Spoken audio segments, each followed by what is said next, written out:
नमस्कार साथियों, स्वागत है आप सभी का जहांगीर साइंस क्लासेस बाड़मेर में। आज हम अध्ययन करेंगे क्लास 9 चैप्टर 3 परमाणु संरचना एटॉमिक स्ट्रक्चर के बारे में। उसमें हम परमाणु की खोज किसने की, परमाणु के भाग, परमाणु के अंदर पाए जाने वाले कण, परमाणु का भार, द्रव्यमान, परमाणु की संख्या, आकार, आयतन आदि के बारे में हम स्टडी करेंगे। तो चलते हैं हम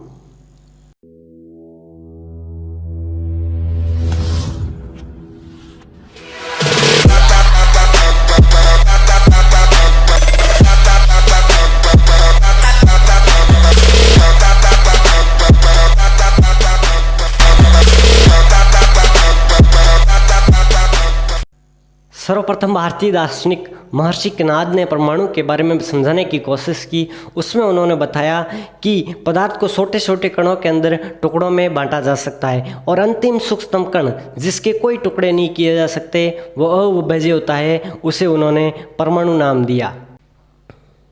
फिर हम बात करें जॉन डाल्टन उनके परमाणु सिद्धांत के बारे में, तो 1808 में वैज्ञानिक जॉन डाल्टन ने रासायनिक संयोजन और द्रव्यमान संरक्षण और निश्चित अनुपात तीनों नियमों को मिलाकर के उन्होंने अपना एक सिद्धांत दिया, परमाणु सिद्धांत दिया, जिसके बिंदु हम निम्नलिखित देखते हैं। पहला बिंदु देखें उसका, सभी द्रव्य सभी पदार्थ छोटे छोटे कण परमाणु से मिलकर के बने होते हैं। परमाणु एक अविभाज्य कण होता है जिसके कोई टुकड़े नहीं किए जा सकते, जिसको नष्ट नहीं किया जा सकता और न ही उसको उत्पन्न किया जा सकता है। और एक ही तत्व के अंदर, एक ही पदार्थ के अंदर पाए जाने वाले परमाणु आपस में गुणधर्मों में समान होंगे और अलग अलग द्रव्य अलग अलग पदार्थ के परमाणु आपस में असमान गुणधर्मों वाले होंगे। उसके बाद बात करें रासायनिक परिवर्तन, उसका वस्तुतः परमाणुओं का संयोजन, विन्यास और पुनर्विन्यास के बारे में होता है। 19वीं शताब्दी के अंत तक विभिन्न प्रयोगों से स्पष्ट हुआ कि परमाणु कुछ छोटे छोटे कण होते हैं, परमाणु के अंदर भी छोटे छोटे कण होते हैं जिन्हें हम अपरमाणु कण कहते हैं। अब हम नेक्स्ट टॉपिक पे बात करते हैं परमाणु के अंदर पाए जाने वाले भौतिक कण और उनकी खोज, उनके बारे में स्टडी हम करते हैं। सर्वप्रथम हम देखें विद्युत विसर्जन नलिका। उसके बारे में देखें तो वह एक कांच की नलिका होती है जिसके दोनों तरफ धातु इलेक्ट्रोड लगे रहते हैं और इसके साथ एक निर्वात पंप जुड़ा रहता है जिससे हम इसके अंदर दाब बढ़ा भी सकते हैं और घटा भी सकते हैं और इसके अंदर निर्वात भी उत्पन्न कराया जा सकता है। यह तो रही अपनी विद्युत विसर्जन नलिका। उसके बाद बात करें 2 नंबर इलेक्ट्रॉन की खोज। इसके अंदर पाया जाता है एक कण इलेक्ट्रॉन, उसकी खोज जे थॉमसन ने की थी। उन्होंने विसर्जन नलिका ली और उसके अंदर उच्च निर्वात उत्पन्न करके धातु इलेक्ट्रोडों पर उच्च वोल्टता लागू की, तो उन्होंने देखा नलिका के दीवारों पर हरी प्रतिदीप्ति उत्पन्न होती है। उन्होंने बताया, इसके बारे में प्रमाणित किया कि निर्वात में यदि उच्च वोल्टता लगाई जाए तो नलिका के कैथोड से एनोड की तरफ एक विद्युत धारा का प्रवाह होता है जिसे कैथोड किरणें कहते हैं। और उसके बाद उन्होंने इन किरणों को इलेक्ट्रॉन नाम दिया। कैथोड किरणों के गुण के बारे में बात करें तो उनका पहला गुण होता है वो सीधी रेखा के अंदर गमन करती है और एक प्रतिदीप्ति उत्पन्न करती है, जो अपने बात की थी एनोड से कैथोड की और जो बात की थी हरी प्रतिदीप्ति उत्पन्न करती है। ऐसी प्रतिदीप्ति उत्पन्न करती है।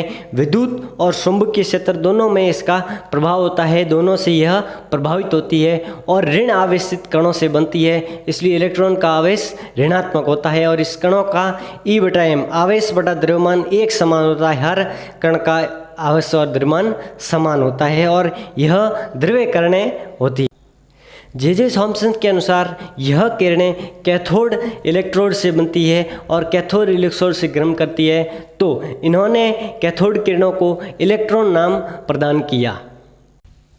3 नंबर पर हम बात करें प्रोटॉन की खोज।